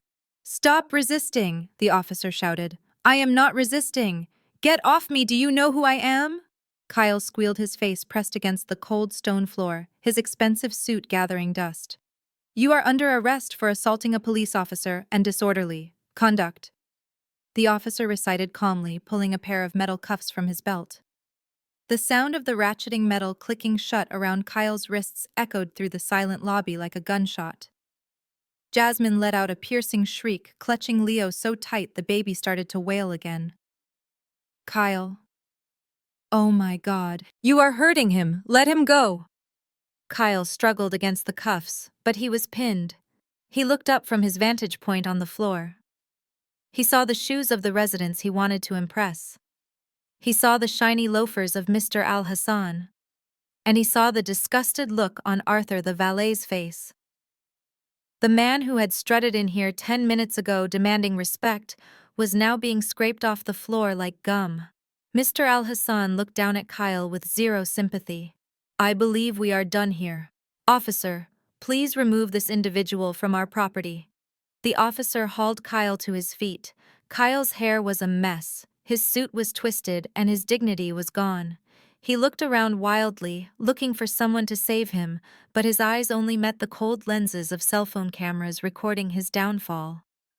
The king of the castle was being dragged out in chains, and the show was just getting started. As the automatic doors swallowed Kyle and the police officers, the silence in the lobby broke. It was not shattered by a gunshot, but by the high-pitched wail of my sister. Jasmine did not just cry, she unraveled. She collapsed onto a velvet bench near the entrance, clutching Leo, who was screaming in harmony with his mother. "This cannot be happening," she shrieked, tears streaming down her face, and ruining the contouring she had spent an hour perfecting. She looked around wild-eyed and frantic. "Where are they taking him? We have to go up. We have to call a lawyer." "Arthur." The head valet approached the group. He did not offer a tissue. He did not offer sympathy. He offered a logistical ultimatum. "Ma'am," he said, Addressing my shell shocked mother. The rental truck outside is blocking a fire lane and impeding resident access. You have exactly 5 minutes to move it, or I will have it towed at the owner's expense. I have a tow truck on speed dial and they are very efficient. My parents stood there like statues carved out of shame. Joyce, who always prided herself on being the matriarch of a respectable family, was now the center of a circus. She looked around and saw the worst possible thing. Smartphones, teenage residents and bored socialites were holding up their phones recording every second of the meltdown. The lens of a stranger's iPhone was capturing her daughter's hysteria and her son-in-law's arrest. This was not just a bad day. This was a viral moment in the making. Otis, do something, Joyce hissed, grabbing my father's arm, her fingernails digging into his coat. Everyone is looking at us. Get the truck. We have to leave. But Otis was paralyzed. The man who had sternly ordered me to move into a basement just 48 hours ago could not even look the valet in the eye. He looked old and defeated. His chest heaved as he stared at the revolving doors where his golden boy had just been dragged out in handcuffs. Jasmine looked up, her eyes red and swollen. We cannot leave. We have nowhere to go. We threw everything away. She turned to my mother, grabbing her coat. Call Nia, she did this. She is a witch. She set us up. She screamed my name like a curse word, but it held no power here. Arthur checked his watch. 4 minutes, he announced coldly. My father finally snapped out of his trance. He bent down and snatched the truck keys from the floor where Kyle had dropped them. His hand was shaking. Come on, Jasmine, he muttered, his voice low and raspy. Get up, we are leaving. But, Jasmine sobbed. Now Otis roared, startling the baby into silence. He marched toward the door, his head hung low, trying to shield his face from the cameras. My mother grabbed Jasmine by the arm, dragging her and the baby toward the exit. They looked like refugees of their own greed. As they stumbled out into the biting wind toward the rusty U-Haul truck, the warmth of the lobby seemed to reject them. They were leaving the world of the elite and heading back to the reality they had tried so desperately to cheat. The glass doors spun shut behind them, sealing the fortress once again. 5,000 miles away from the chaos of the lobby, I was sitting in the sanctuary of the first-class lounge at O'Hare International Airport. The air here smelled of expensive leather and quiet privilege. My phone, however, was vibrating so violently against the marble side table that it was inching toward the edge. I glanced at the screen. 90 missed calls, 52 text messages, 14 voicemails. The names flashed in a desperate strobe light pattern. Mom, Dad, Jasmine, Mom again. The battery was draining just from the sheer volume of their panic. I did not reach for the decline button. I simply let it buzz while I swirled the vintage Krug champagne in my crystal flute. The bubbles rose to the surface just like the panic was rising in my family. I took a slow, deliberate sip, savoring the crisp taste of victory. It was cold and dry, perfectly matching my mood. I unlocked the phone and bypassed the call screen to open a hidden folder. I tapped on the building security app. I had wiped their access codes and biometric data, but I had certainly kept a ghost backdoor administrator account for myself for exactly this moment. The live feed loaded in high definition on my screen. It was better than any reality TV show because I had written the script. I watched the silent footage from the exterior camera. It was a masterpiece of disaster. I saw my father trying to wrestle the keys to that ridiculous orange U-Haul truck, his posture slumped in defeat. I saw my mother arguing with the air, her arms flailing as she likely screamed at the valet who was ignoring her. I saw Jasmine sitting on the curb looking small and defeated, wiping mascara from her cheeks while the baby kicked in her lap. And finally, I scrolled back a few minutes to watch the highlight reel. The moment Kyle was put into the back of the squad car, I zoomed in on his face. The arrogance was gone. He looked terrified. A flight attendant approached me with a warm smile. Ms. Williams, we are ready to board for Tokyo now. I nodded and downed the rest of the champagne. I looked at the phone one last time as my father's name popped up again. He was probably calling to beg, to demand, or to ask for money to bail Kyle out. I did not just decline the call. I powered the device off completely. The screen went black and the vibration stopped. The connection was severed.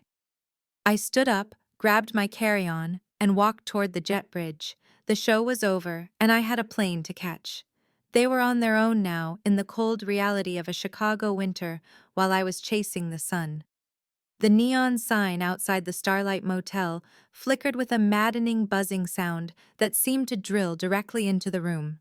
We were less than 10 miles from the Gold Coast of the city, but it felt like we had landed on a different planet. The room smelled of stale cigarette smoke and industrial lemon cleaner, a combination that made the stomach turn. There were 2 queen beds covered in scratchy polyester spreads that looked like they had not been updated since the 90s. This was our penthouse now. A 300-square-foot box with a view of a dumpster and the highway. My father, Otis, sat on the edge of the bed staring at the brown carpet. He had not taken off his coat. He looked like a man who had been hollowed out. Beside him, Jasmine was trying to change Leo's diaper on the bedspread, but the baby was screaming. The noise bounced off the thin, peeling walls, creating an echo chamber of misery. The luxury nursery she had envisioned was gone, replaced by a vending machine down the hall and a bathroom with a dripping faucet. My mother, Joyce, was not helping. She was pacing the narrow strip of floor between the beds and the dresser, her heels clicking aggressively on the linoleum. She needed a villain, and since I was out of reach, she turned her sights on the absent martyr. "I cannot believe we listened to him," she hissed, her voice dripping with venom. Kyle said he had handled the legalities. He said he had a verbal contract. What kind of real estate agent does not know that a text message is not a lease? He is incompetent. He humiliated us, Otis. Did you see the way that security guard looked at me? Like I was trash. Jasmine looked up from the baby, her eyes swollen and red. "Stop it, Mom. He is in jail right now. He was trying to get us a home. You were the one who told him to be aggressive. You told him to take charge." Joyce spun around, her face contorted in anger. "I told him to be a man, not a fool. He marched us in there with a U-Haul truck like we were squatters. He got himself arrested and left us here in this dump with nothing. We gave up your apartment, Jasmine. We threw away perfectly good furniture because he promised us a mansion. He is a dreamer with no brain, and he has dragged us all down with him." Otis finally spoke, his voice low and defeated. "It is not just Kyle, Joyce. We all signed off on this. We got greedy. We thought we could bully Nia and take what was hers. Now she is gone and we are paying the price." Joyce scoffed, crossing her arms. "Don't you defend her. She set a trap." But Kyle walked right into it with his eyes closed. "Now we are stuck in a motel with a crying baby, and your son-in-law is sitting in a holding cell, probably crying for a lawyer we cannot afford." The room fell into a heavy, suffocating silence, broken only by the baby's whimpers and the relentless buzz of the neon sign outside. The air conditioner rattled, kicking on, with a noise that sounded like a dying engine. They were trapped in a box of their own making. The heating unit blew dust into the air, and for the first time, they realized that the warmth of the family they claimed to value was actually just the heat of friction from blaming one another. The long night had just begun. The silence in the motel room was thick enough to choke on, broken only by the hum of the vending machine down the hall. Then suddenly, a synchronized chime cut through the air. It was a notification sound that echoed from my father's pocket, from my mother's purse, and from the phone Jasmine was clutching like a lifeline. 3 screens lit up simultaneously, casting a ghostly blue glow on their exhausted faces. It was an email. The sender was Nia Williams. The subject line was simply "Closure." My mother, Joyce, was the first to unlock her phone. Her fingers trembled as she tapped the icon, hoping for an apology or perhaps a notification that I had bailed Kyle out. Instead, she began to read aloud, her voice shaking with a mixture of rage and disbelief. "Dear family, you spent the last week telling me that I was selfish. You told me that I did not need 5,000 square feet of space just for myself. You told me that family makes sacrifices for one another. I want you to know that I listened. I took your advice to heart. I decided to downsize immediately, just as you requested. Joyce paused, her eyes widening as she scanned the next paragraph. I sat back in my first-class seat watching the flight map update as I imagined them reading the next part. Since I no longer needed the apartment, I sold it. The proceeds of $12 million have been successfully transferred into an irrevocable trust in a jurisdiction that does not recognize U.S. civil judgments. That money is for my future. It is not for bail. It is not for rent. And it is certainly not for renovation projects. I am using it to invest in the one thing I have neglected for too long: my own peace of mind. Jasmine let out a whimper, reading over my mother's shoulder. She says she is gone, Mom. She says she is not coming back. Joyce continued reading, her voice rising to a screech. Regarding Kyle, he seemed very passionate about the concept of squatter rights and taking over space that does not belong to him. I understand he is currently a guest of the state at the county jail. I am sure with his expertise in property law, he will be able to negotiate a very comfortable bunk. Perhaps he can claim adverse possession of his cell if he stays there long enough. My father, Otis, stared at his own screen, his jaw slack. He looked at the final lines of the email, which were perhaps the coldest of all. Do not try to contact me. My numbers are changed. My social media is deactivated. You wanted the keys to my life. Well, I changed the locks. You are on your own. Goodbye. The phone slipped from my mother's hand and landed on the dirty carpet. There was no screaming this time. There was no explosion of anger. There was only the crushing weight of absolute defeat. They had played a game of power and manipulation against a woman who traded risk for a living. They thought they were the sharks, but they had just realized they were merely chum in the water. The screen went dark, leaving them in the dim yellow light of the motel room with nothing but their debt, their ego, and the echo of my final goodbye. The checkmate was complete. The fluorescent lights of the bank branch hummed with a headache-inducing frequency that seemed to drill directly into my father's skull. Otis stood at the teller window, his hands trembling slightly as he slid the withdrawal slip across the marble counter. It was not a small sum.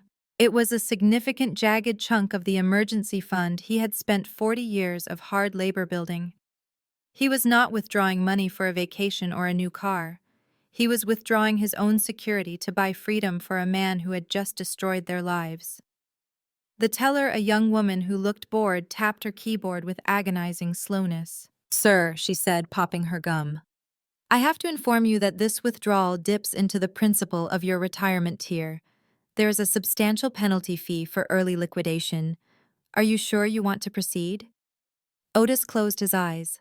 He felt the physical pain of the penalty. It was not just a bank fee. It was the tax on his own failure as a father.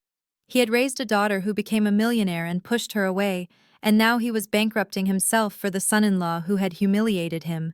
"Yes," he whispered, his voice sounding like dry leaves. "Just do it." He took the cashier's check. It felt heavy in his pocket, like a stone that was going to drag him to the bottom of the lake.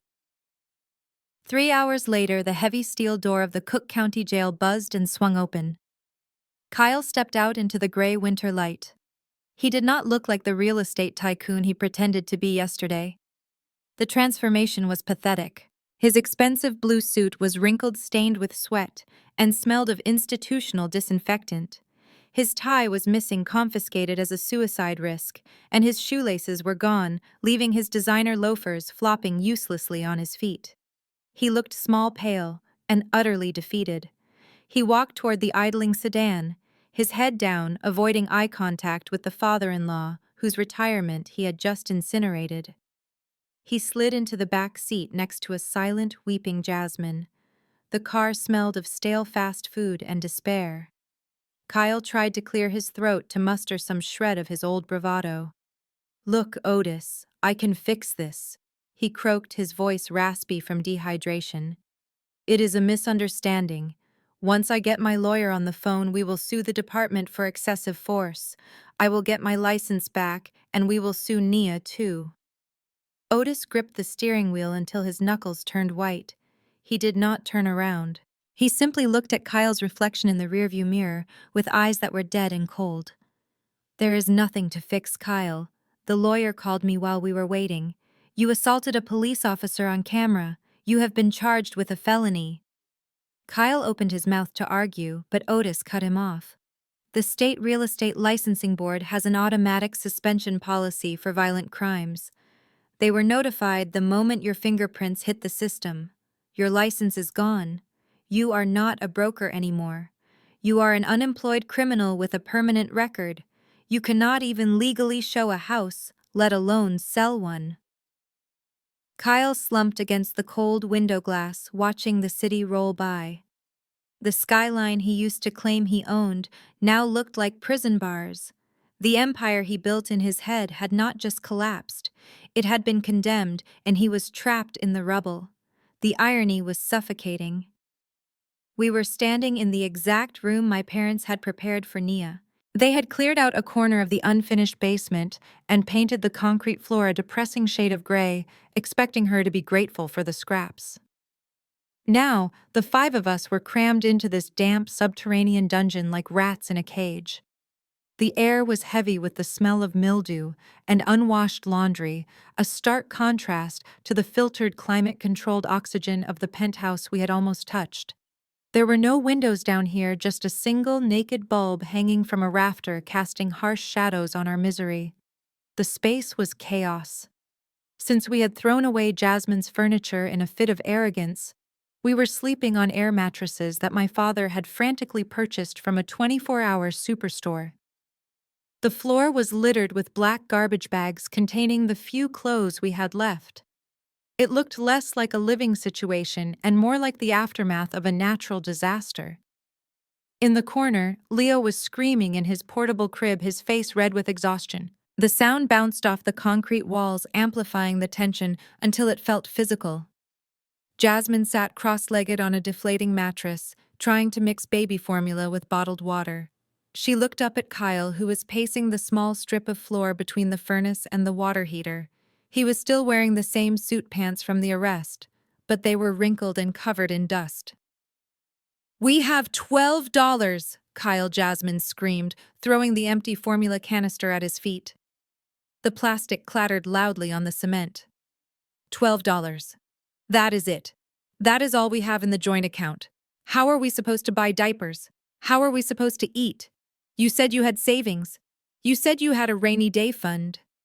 Kyle kicked the canister away, his face twisting into a snarl. "I spent it on the retainer for the lawyer, Jasmine. Do you want me to go to prison? Is that what you want? I am facing a felony charge because I tried to get a house for you. I risked everything for this family, and now you are nagging me about money. Don't you dare put this on me." Jasmine shot back, standing up and getting in his face. "You told me it was a done deal. You told me to break the lease. You told me to throw away the sofa. You walked around like you owned the city, but you were just an unemployed loser with a fake Rolex. You ruined us." My mother Joyce sat on a folding chair in the corner, her head in her hands. She tried to intervene, her voice shrill and desperate. "Stop it, both of you. Fighting is not going to help. We just need to figure out a plan. Kyle, surely you can call one of your developer friends. Maybe they have a rental property we can use for a few months until this blows over." Kyle let out a bitter laugh that sounded more like a bark. "Friends? Mom, look around you. I do not have friends. I had contacts. I had people who used me to make money. The second my mugshot hit the internet yesterday, my phone stopped ringing. I am radioactive. No one is going to rent to us. No one is going to hire me. We are stuck here." The baby's wails intensified, piercing through the argument. The furnace kicked on with a loud shudder, blowing dust and cold air into the room. This was the reality they had designed for me. A cold, dark hole where dreams go to die. The only difference was that I had the resources to escape it. They did not. They were trapped in the basement of their own making, tearing each other apart over $12 and a can of formula, while the ghost of the life they felt entitled to laughed from 5,000 miles away. The fallout from the lobby incident was swift and digital. Kyle sat on the edge of the air mattress in the basement, clutching his phone as if it were a grenade that had already had the pin pulled. He was on the phone with Gary, the owner of the boutique brokerage firm where he had worked for 5 years. Kyle was using his best persuasive voice, the one he used to close deals, but Gary was not buying it. "Gary, listen to me," Kyle pleaded, wiping sweat from his forehead. "The video is taken out of context. She provoked me. I was defending my family's property rights. I can issue a public apology. We can spin this." There was a pause on the other end, cold enough to freeze the basement pipes.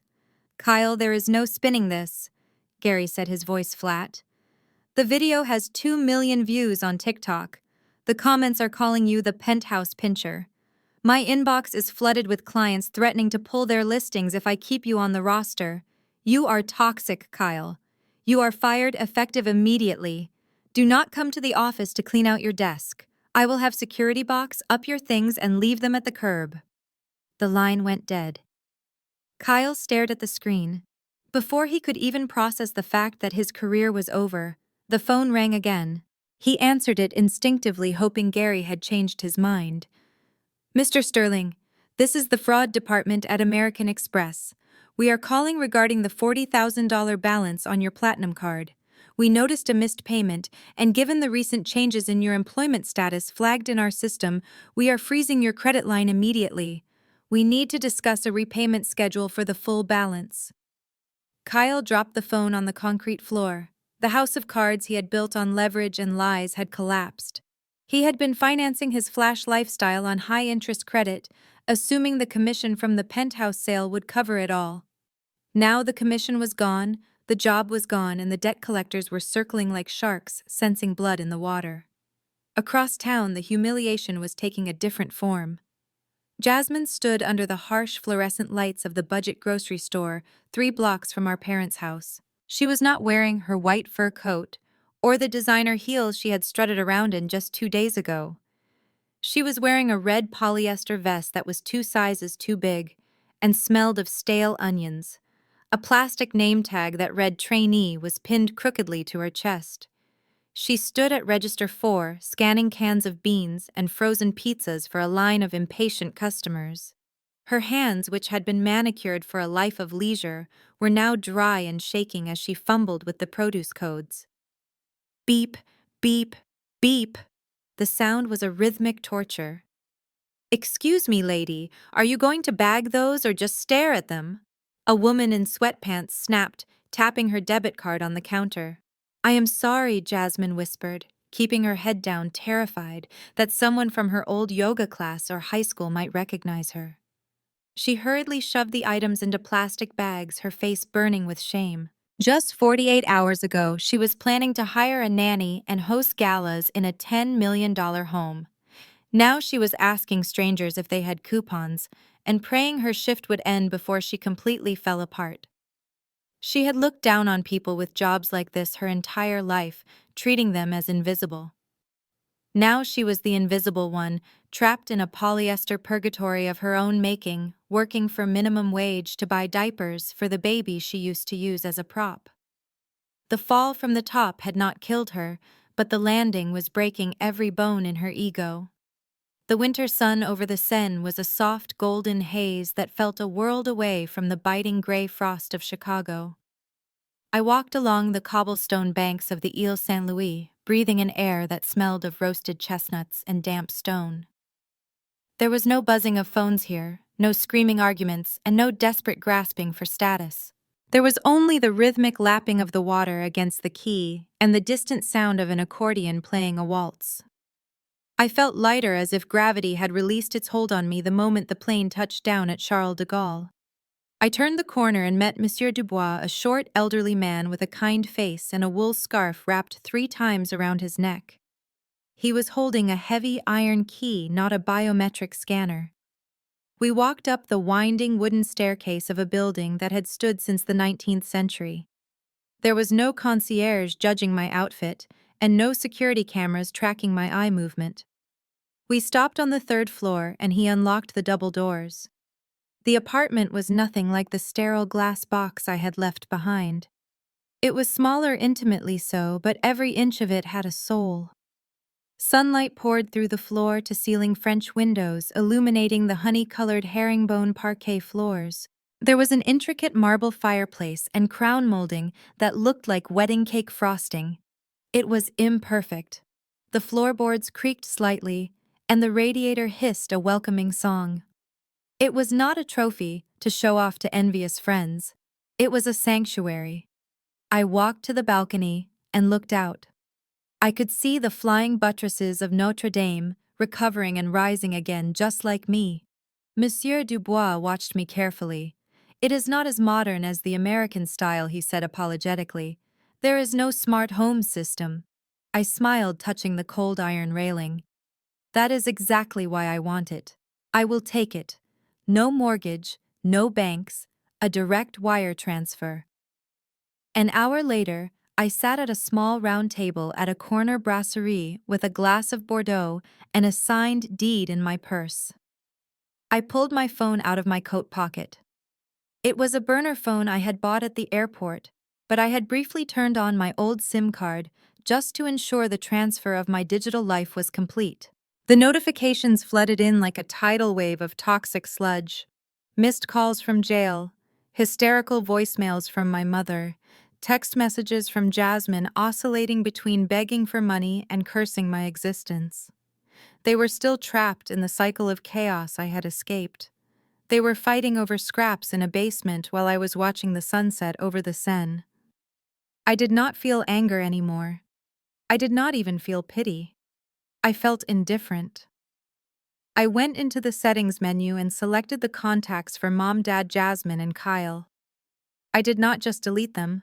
I added them to a permanent carrier sideblock list. I watched their names disappear from my screen one by one. With each tap, a tether snapped. When the screen was finally empty, I popped the SIM card out of the phone and dropped it into my empty wine glass. The red liquid swallowed the chip, drowning their voices forever. I signaled the waiter for the check. My new life had officially begun, and for the first time in 32 years, it belonged entirely to me. 3 weeks into my new life in Paris, a thick, cream-colored envelope arrived at the forwarding service I had set up for tax documents. It was buried between a bank statement and a magazine subscription. The handwriting on the front was unmistakable. It was the looped performative cursive of my mother Joyce. She had sent it to my old executive assistant at the trading firm marked urgent and personal, hoping someone would take pity and forward it. They had. I sat in my velvet armchair by the marble fireplace, listening to the rain tap against the French windows. I held the envelope for a long time. It felt heavy, not with paper weight, but with the density of the emotional manipulation packed inside. I considered throwing it directly into the fire unopened, but curiosity is a dangerous thing. I wanted to see if they had learned anything. I sliced the envelope open with a silver letter opener and unfolded the stationery. Dearest Nia, the letter began. We hope this finds you well. We have been so worried about you leaving without saying a proper goodbye. It hurts us to think you are out there all alone. We want you to know that we forgive you for the confusion regarding the apartment. We know you did not mean to put us in this position, and we know you were just stressed. We are a family, and families forgive each other. I let out a dry, hollow laugh that echoed in the high ceilings of the room. They forgave me. After trying to steal my home and erasing my existence, they were offering me forgiveness. I read on. Things are very hard here, Nia. The basement is damp and your father has developed a terrible cough. The doctor says it is the mold. Little Leo cries all night because it is so cold. Kyle is trying his best, but the system is rigged against him. He cannot get work and we are running out of food. We are not asking for a handout, just a loan. If you could wire $50,000 just to help us get a security deposit on a clean apartment, we would pay you back as soon as Kyle gets back on his feet. Please, Nia. Do it for your father. Do it for the baby. We love you. Mom. I lowered the paper. It was a masterclass in gaslighting. There was no apology. There was no acknowledgement of their greed. There was only a distorted retelling of history where they were the innocent victims and I was the confused daughter who needed to make amends with her checkbook. They did not miss me. They missed my liquidity. They missed the ATM machine that walked and talked and looked like their daughter. They were using my father's health and my nephew's comfort as bargaining chips one last time. I stood up and walked to the fireplace where the logs were crackling warmly. I did not feel a pang of guilt. I felt the cold, absolute clarity of a surgeon cutting out a necrotic tumor. I held the letter by the corner and lowered it toward the flames. The fire caught the edge of the expensive paper instantly. I watched the words, "Dearest Nia," curl and blacken. I watched the request for $50,000 turn into gray ash.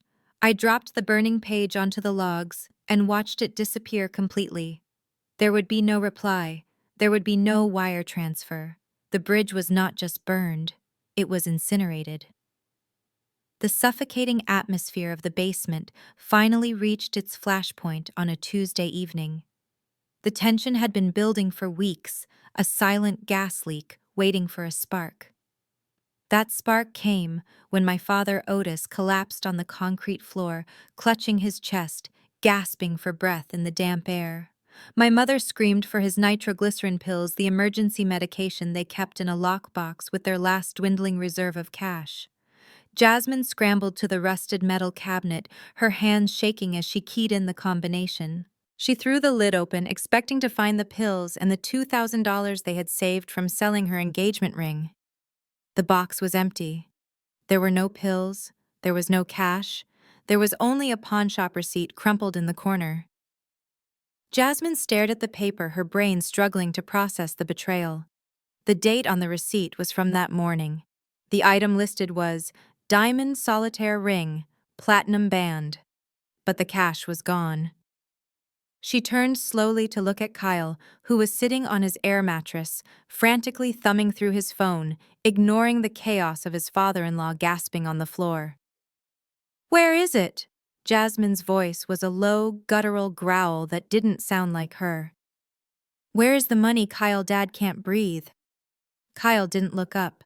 He kept tapping at his screen, a bead of sweat rolling down his temple. "I invested it, Jazz. I got a tip on a crypto coin. It's going to moon. We're going to double it by tomorrow. I just needed some capital to get back in the game." The room went silent save for Otis's wheezing. Jasmine walked over to him, snatched the phone from his hands and looked at the screen. He wasn't on a trading app, he was on a sports betting site and the balance read 0. He had bet their survival money, her father's life-saving medication money, on a basketball game. And he had lost. Something inside Jasmine broke. The facade of the golden couple's eyes. The high school sweethearts who were destined for greatness shattered into a million jagged pieces. She saw him clearly for the first time, not as a visionary entrepreneur, but as a leech who had drained her family dry. She lunged at him, her fingernails clawing at his face. "You thief! You killed us!" she screamed, slapping him with a violence born of pure desperation. "My dad is dying and you gambled it away!" Kyle shoved her back hard, sending her crashing into a stack of cardboard boxes. "Get off me, it's not my fault. If your bitch of a sister hadn't ruined me, I wouldn't have to resort to this. I'm trying to save this family." "Save us!" Jasmine laughed, a hysterical, broken sound. "You're a parasite, Kyle. You're done. Get out." "Excuse me," Kyle sneered, wiping blood from his cheek. "I said get out," Jasmine roared, grabbing his suitcase and hurling it toward the stairs. "We are over. I am filing for divorce tomorrow. I don't care if I have to beg a lawyer to take the case pro bono. I want you gone." Kyle looked at her, then at Otis struggling on the floor, and finally at my mother who was looking at him with pure hatred. He didn't apologize. He didn't check on his father-in-law. He simply grabbed his coat. "Fine. Good luck surviving without me. You're nothing without a man to take care of you, Jasmine. You're just a spoiled brat with a crying baby." He stormed up the wooden stairs and slammed the door, leaving them in the silence of the basement. Jasmine sank to the floor, pulling her crying son into her lap. The golden child was dead. The princess of the family was gone. In her place sat a single mother with no money, a sick father, and a bleak future stretching out before her. She had spent her life looking down on single mothers as tragic figures. Now, she was one. And as she rocked Leo back and forth in the cold, damp dark, she realized that the hardest part wasn't the poverty. It was knowing that she had chosen this path step by arrogant step. The ambulance ride was a blur of potholed streets and harsh sirens that seemed to mock the urgency of my father's condition. When they finally wheeled Otis into the intake area of the County General Hospital, it was a far cry from the hushed, carpeted corridors of the private medical center he was used to. There was no concierge desk. There was no soft jazz playing. There was only the chaos of a Friday night in an underfunded public facility. The air smelled of rubbing alcohol, stale sweat, and desperation. My mother Joyce marched up to the intake window, still clutching her purse like a shield. She tried to summon her usual air of authority. "My husband is experiencing a cardiac event," she announced loudly. "We require a private room immediately, preferably one with a view, as he needs a calm environment for recovery. And please tell Dr. Henderson that Otis Williams is here. He has treated him before." The triage nurse behind the plexiglass did not even look up from her typing. "Dr. Henderson practices at Northwestern Memorial, ma'am. This is county. And looking at your insurance file here, you are on the state-subsidized catastrophic plan. That does not cover private rooms. It barely covers the bed he is currently lying on in the hallway." Joyce gasped, affronted. "That is ridiculous. We have coverage. My daughter is a wealthy trader. She always handles the upgrades. Just put it on her tab." The nurse finally looked up, her expression tired and unamused.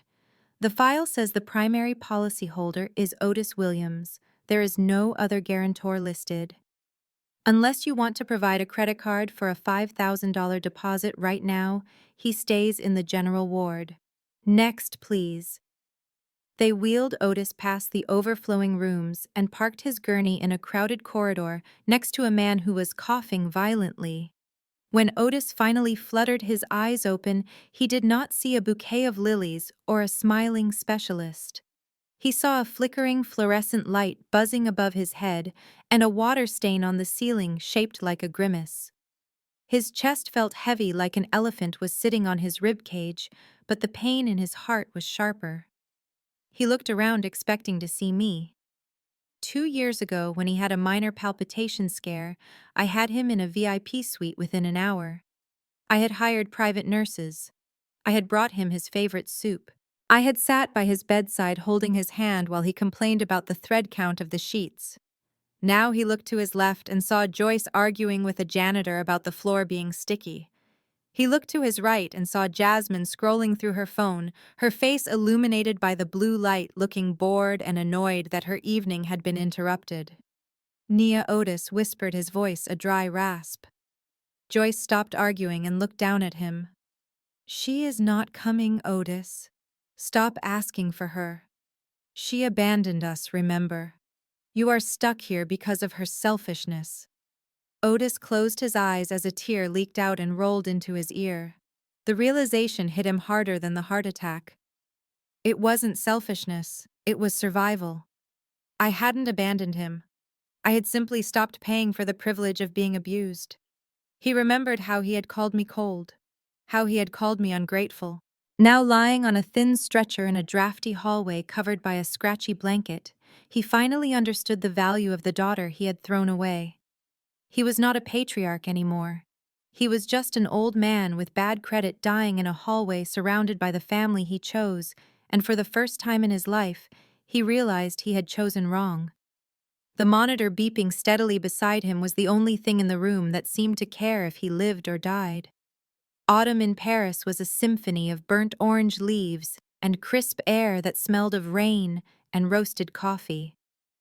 I was sitting at a corner table at Café de Flore, enjoying a quiet afternoon with a book and a pot of Earl Grey tea. It had been exactly 1 year since I boarded that plane at O'Hare. 1 year of silence. 1 year of healing. My skin was clearer, and the chronic tension headaches that used to plague me had vanished completely. I was no longer the bank. I was just Nia. The peace was interrupted by a familiar voice calling my name. I looked up to see Elena, a former colleague from the trading floor in Chicago. She was in Paris for Fashion Week and looked like a fish out of water in her frantic energy. I invited her to sit more out of politeness than desire. After the initial pleasantries about the weather and my new haircut, Elena leaned in. Her voice dropped to that conspiratorial whisper that used to dominate the office break room. I actually saw your mother a few weeks ago, Nia. I was shopping at that discount outlet mall in the suburbs, the one near the airport. She was working the register at the housewares store. I took a slow sip of tea. The liquid was warm and grounding. Is that so? I asked, my tone flat. Elena nodded, eager to spill the tea. She looked terrible, Nia. She has aged 10 years. She was arguing with a manager about her break schedule. And I heard about your father. My cousin works at the rehabilitation center where he is staying. It is a state-funded facility. She said he had a stroke after his heart attack. He is in a wheelchair now. I set my cup down on the saucer with a gentle clink. I waited for the pang of guilt to hit me. I waited for the urge to pull out my checkbook and rush to save them. But it never came. Instead, I felt a detached sense of pity, like reading about a stranger's misfortune in a newspaper. And Jasmine Elena continued, assuming my silence was shock. She is living in a one-bedroom apartment in Cicero. I heard she is waiting tables at a diner during the day and cleaning offices at night. Kyle disappeared to Florida to avoid his gambling debts. It is a total disaster, Nia. Everyone is asking how you could let this happen. How you could just leave them like that. I looked Elena in the eye. The old Nia would have defended herself. The old Nia would have explained the abuse, the theft, and the betrayal. But the new Nia did not owe anyone an explanation. I did not let anything happen, Elena. I simply removed myself from the equation. They are adults who made a series of calculated decisions. They gambled their security on the assumption that I would always be their safety net. When they tried to steal my home, they cut that net themselves. But surely you can help them now, Elena pressed. Just a little. Your father is sick. I signaled the waiter for the check. My father had 40 years to prepare for his old age. My mother had a lifetime to treat her daughter with respect instead of viewing me as a resource. They chose greed over family. Now they are living in the reality they created. I placed a crisp €50 note on the table. I hope you enjoy the rest of your trip, Elena. Please do not tell them you saw me. I stood up and gathered my coat. Elena sat there, mouth slightly open, confused by my coldness. She did not understand. She saw a tragedy. I saw justice. I walked out of the cafe and turned onto Boulevard Saint-Germain. The wind was cool against my face. I did not look back. I had a dinner reservation at 8, and I did not want to be late. The past was dead, and I had never felt more alive. The dining room table in my apartment on the Ile Saint-Louis was set for 8. For the first time in my life, the preparation for a dinner party did not involve a Xanax prescription or a preemptive call to a therapist. There was no anxiety tightening my chest, no rehearsing defensive lines for passive-aggressive insults, and no hiding my wallet. The air smelled of rosemary, roasted garlic, and the rich, earthy scent of a good Pinot Noir. It was Thanksgiving, a holiday I used to dread more than a root canal, but tonight it felt like a celebration of liberation. I looked around the room at the people filling the chairs. There was Luca, a struggling architect, who insisted on bringing the wine even though he could barely afford his rent. There was Isabel, a 70-year-old retired literature professor who lived downstairs and always told me the truth, even when it was sharp. There was Kemi, a fellow expat and artist who had held my hand when I cried over a broken mug last month. This was my chosen family. They did not share my DNA. They did not know about the penthouse or the $12 million trust. They knew me as Nia, the woman who made terrible puns and excellent risky trading moves. For 30 years, I had believed the lie that family was a biological mandate, an unbreakable contract that required me to bankrupt my soul to keep the peace.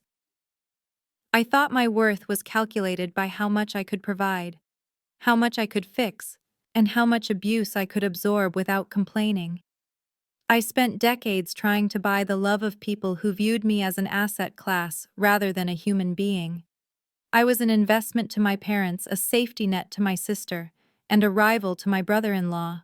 But as I watched Luca laugh at Isabel's story, pouring more wine into her glass without being asked, I realized the fundamental truth that had escaped me for so long. Love is not a transaction. It is not a debt you pay. It is a gift you give freely. These people at my table did not want my money. They wanted my company. They did not drain me. They replenished me. Isabel tapped her glass with a fork, drawing the room's attention. She raised a toast, looking directly at me with eyes that crinkled at the corners.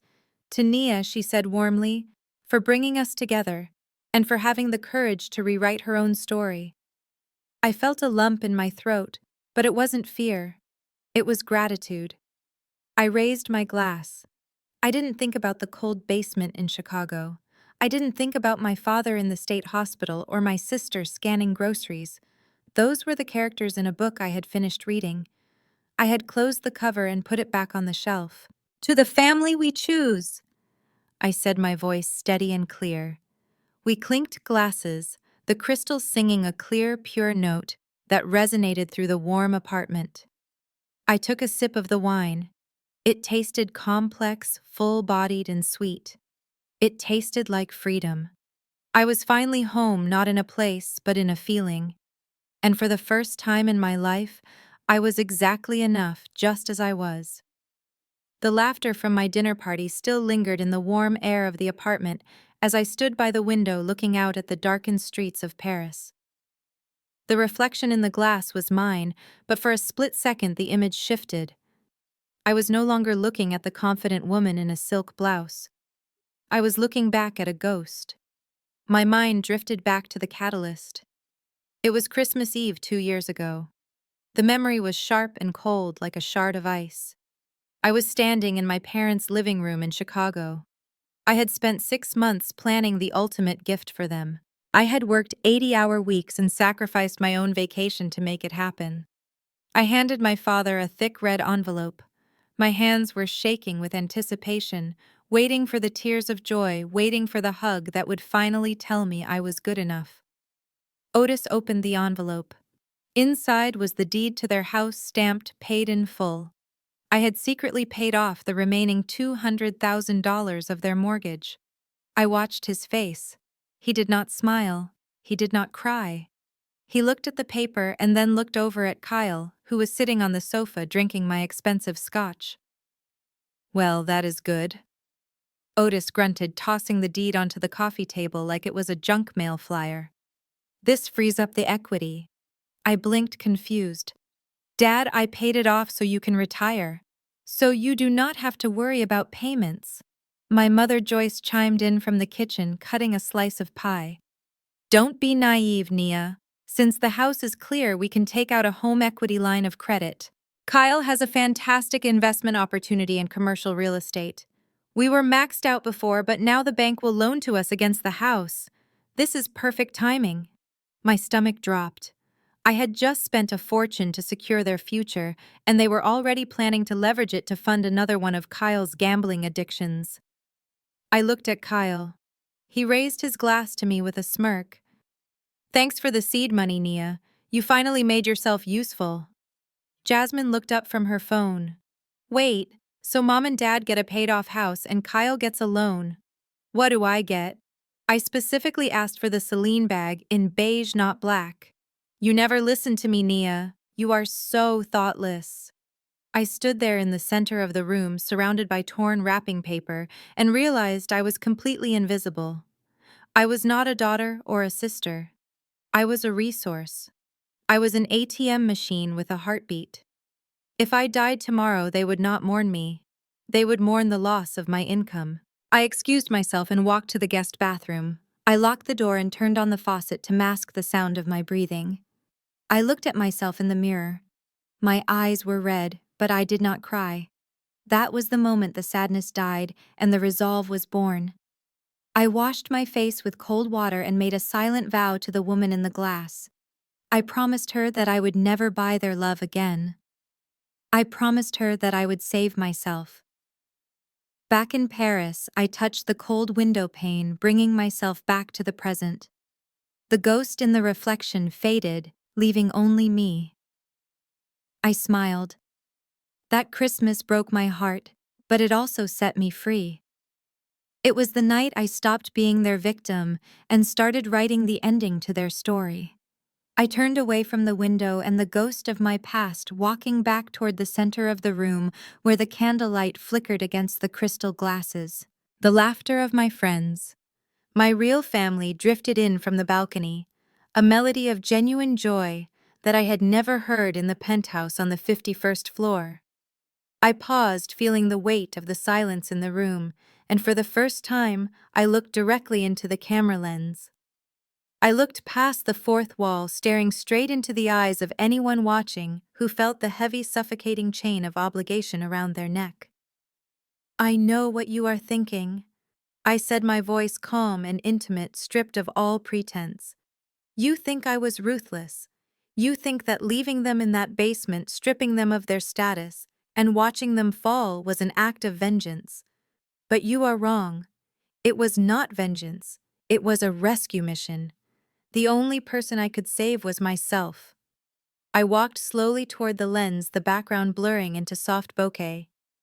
We are taught from birth that blood is a binding contract. We are told that family is a sanctuary even when it feels like a prison. We are conditioned to believe that setting boundaries is an act of war and that saying no is an act of betrayal. I spent 30 years apologizing for my own success. I spent a lifetime trying to fill a bucket that had a hole in the bottom, pouring my energy, my money, and my love into people who only saw me as a utility. They weaponized my empathy. They used my desire for approval as a leash to choke me with. I stopped my expression hardening just a fraction. But here is the secret they do not want you to know. The guilt they use to control you is not real. It is a phantom. It is a mechanism designed to keep you in your place serving their needs while your own dreams starve in the corner. There is a difference between being a daughter and being a hostage. A family that demands you set yourself on fire to keep them warm is not a family. It is a cult of personality, and you are the sacrifice. They will call you selfish when you stop letting them use you. They will call you cold when you stop burning for them. Let them. Their anger is just the sound of a parasite losing its host. I reached for my coat, a simple trench that cost more than my brother-in-law's car, but I wore it not for the label, but for the warmth. Do not wait for them to change. Do not wait for an apology that will never come. Do not mortgage your soul to buy a place at a table where you are served last. You owe them nothing, not your time, not your money, and certainly not your sanity. I opened the door to the hallway, the sounds of Paris nightlife beckoning me. I looked back one last time, a small, knowing smile playing on my lips. It was the smile of someone who had walked through fire and came out not as ash but as gold. Here's the truth that took me $12 million to learn. Never let the title of family turn you into a hostage. If they want to rob your house, do not just lock the door. Sell it. Sell it all, walk away from the rubble, and use the cash to buy the whole damn world for yourself. I stepped out into the night and closed the door. The screen went black. That decision wasn't just about real estate, it was about reclaiming my soul. For decades, I allowed shared DNA to act as a binding contract, obligating me to accept disrespect, manipulation, and theft. I thought that being the bigger person meant absorbing the blows and smoothing over the cracks. I was wrong. Being the bigger person simply made me a bigger target.